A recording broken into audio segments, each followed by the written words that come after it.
Monsieur le Président, chers collègues, par cette délibération, vous nous demandez d'approuver un protocole de gouvernance et un mandat d'étude préopérationnelle et de coordination générale des projets pour l'aménagement du secteur gare à la société publique locale Brest Métropole Aménagement.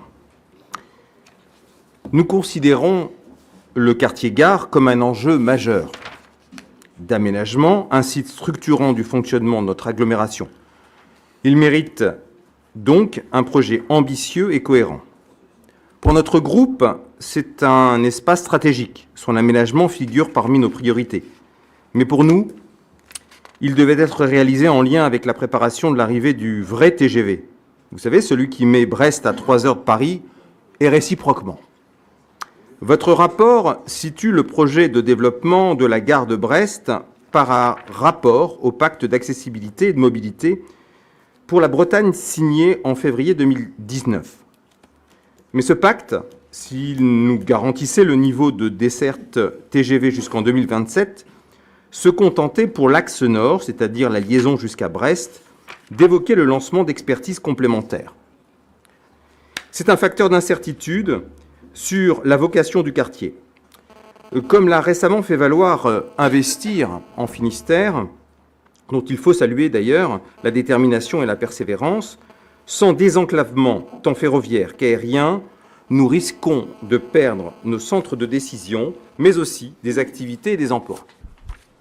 Votre rapport évoque ensuite le plan guide Brest 2040, ville-paysage en transition, comme cadre de référence pour la politique urbaine et le développement de son centre à mener au cours des 20 prochaines années.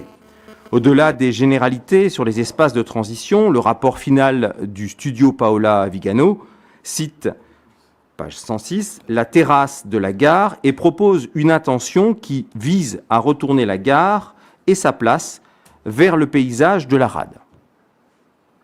Et qui évoque aussi un dispositif de circulation verticale, ascenseur, pour une liaison avec le port. Toujours dans la partie du rapport relative aux espaces stratégiques à l'échelle métropolitaine, le plan guide propose de considérer l'ensemble ville-gare-port d'un seul tenant et considère que cela passe par un transport en commun, en site propre, entre la gare et le port. Sur tous ces points, nous sommes dans le flou.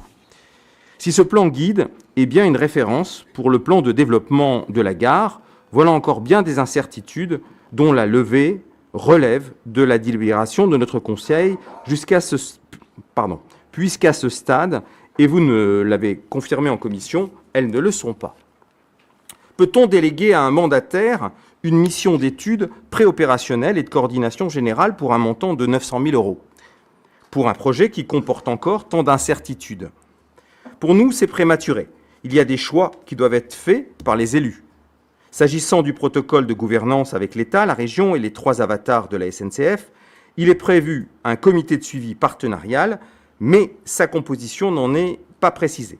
Quant au mandat d'étude confié à BMA SPL, il prévoit, à son article 9.2, un comité de suivi composé notamment d'élus de la métropole. Nous demandons à ce que sa composition nous permette d'y être représentés.